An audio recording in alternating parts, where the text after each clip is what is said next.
Hi, this is Michael Wojcik with the City Council update for April 7th, 2014.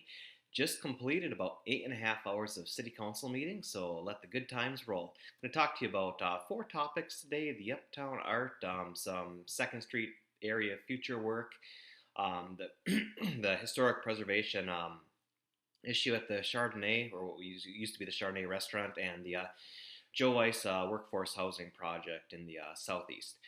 So, first and foremost, at the Committee of the Whole meeting today, David Dahlquist, the artist who is responsible for our bus shelters downtown, came up, kind of showed what the vision was for completing the Second Street corridor. Because of some other allocations of funds, we actually had about $700,000 left of sales tax money allocated to this project. The art as proposed comes in at about 560,000 or so, and it's the art, the benches, the some of the stuff on the bus shelters, some signage. So it's a pretty nice package, pretty broad support from the neighborhood and the businesses and the property owners. But what we did is we're going to have a public hearing, not required one, but just a community input session on the Monday the 21st, and then probably figure out what we're going to do out there. And ultimately the goal for the area, the vision is the same. We want to brand the area, we want to create a beautiful sense of place, and we want to create an environment where businesses can grow and expand, and we get some redevelopment in that area. It could really be a really phenomenal stretch out there. And my thanks after 5.5 years to the business owners and neighbors that have worked hand in hand with me over all this time, and hopefully get a real positive conclusion this summer to that project. Second thing, area that you might have read about in the Post Bulletin a while back, but we're kind of considering what to do with that Second Street area, what we call Phase 4, kind of 14th, 15th, 16th between Falwell and Kutsky Park. And the current adopted plan is kind of unworkable and takes a ton of properties away. We're proposing perhaps another option out there, and we essentially just directed staff today to come back with some recommendations. No perfect solutions out there. Got to figure out how we're going to get it done, but there's so much pending development out there. People are kind of eager to get things going, and they want some direction, and we just got to come up with a plan out there that's going to work for as many people as possible and figure out how to mitigate the negative consequences. But optimistic that staff will be coming back with something relatively shortly, and hopefully gets a little bit get some things set in stone out there. Couple 2-hour hearings tonight. The first one being the Chardonnay. And what happened with the Chardonnay is, as you know, there was a demolition request for demolition of that building, and so it went to our HPC. And in the interim, while they're producing their list, what they have to do is come back with a list of anything that they deem as potentially historic goes to the City Council, and then we decide whether it is historic and whether it's economically feasible to preserve. So not to we'll just end the suspense and basically say. The City Council did buy a little bit of time. Wasn't sure that was going to happen, but there's a couple weeks to at least explore some of the real positive possibilities that might come out of this. It's going to be a challenge. It's going to be an uphill battle, and I think folks have their work cut out for them over the next 14 days, and we're going to need some clear resolution here in 14 days. What we did is there were two sections. One, we had to deem if the building was potentially historic. We have some criteria to look at. Well, no doubt about it. That is definitely a potentially historic building. Everyone understands that. The next subdivision was, is the current use or a reuse economically feasible? Well, the current use is pretty much sitting vacant, so that's not economically feasible. A reuse, that's the real question, and it's going to be tough. If we come back in a couple weeks and someone can show us a economically feasible reuse, then I think we got something there. Otherwise, the demolition will probably go through. But I think this is the ordinance working the way that it was supposed to. We had an opportunity for public review. We were able to get a couple extra weeks in there, and but the owner's going to have some decisions. He'll have a decision very quickly, and quite frankly, it's a gorgeous house. It's kind of a landmark in the area. One of the only real Queen Anne style homes that we still have available. But the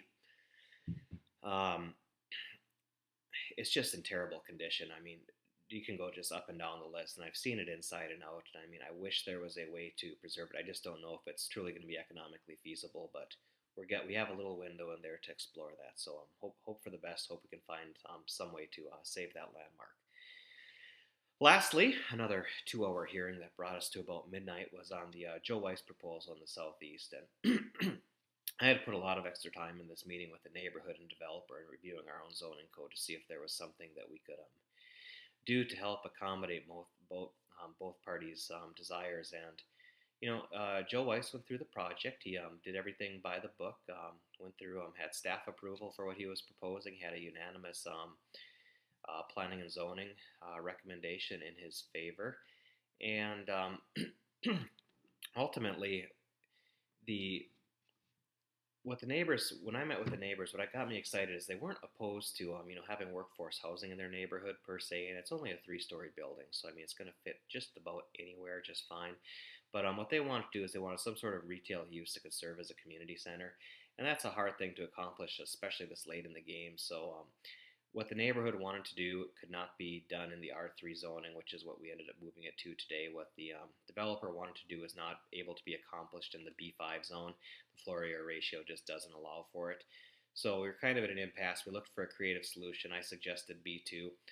Brought up B2 with the developer, who was excited about it. Brought up B2 with the neighborhood on Friday. We talked about some of the pros and cons, and I was just taken aback because today what the neighborhood told us is their most important thing was to get some retail space in there, and then at the same time they said, "Oh no, but we don't even want to consider B2 today. We want a decision on the R3 end."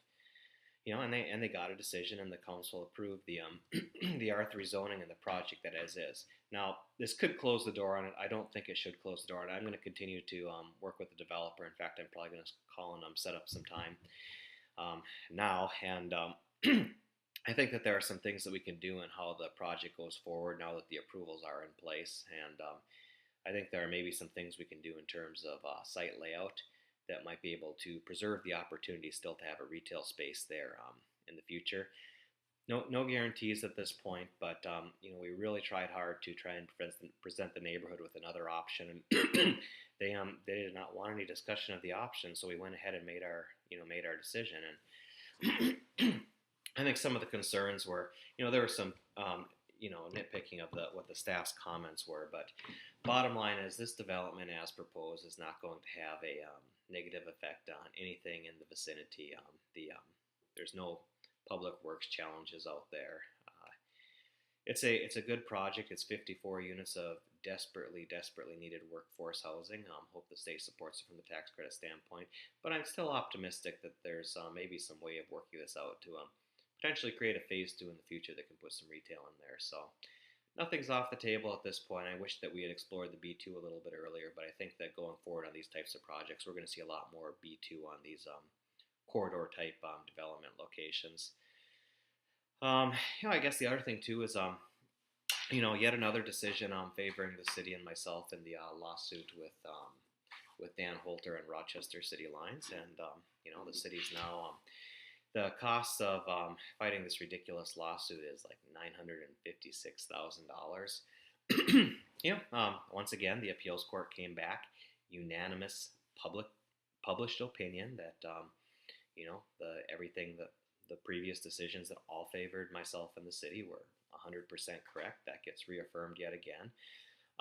The ridiculous costs on this, we're still saving $1.8 million on this first contract over what was our lowest quality finisher, the 4th place finisher, when we did our competitive bid process, and it's working all right. And I wish we didn't have to fight these frivolous lawsuits, but anyone can file a lawsuit. You don't have to have a case, and so it is, and so it is. So I think their only recourse of action now is to go to the Minnesota Supreme Court, and quite frankly, I would be pretty stunned if they accepted this case. They'll accept about 15% of the cases, and usually it's not as overwhelmingly one-sided as this one has been when they do accept it. So who knows? We'll see how much more we're going to blow on this whole thing. But thanks for watching, and if you have any questions, always shoot me a note or give me a call. I'm always happy to answer them, and I'll catch you next time.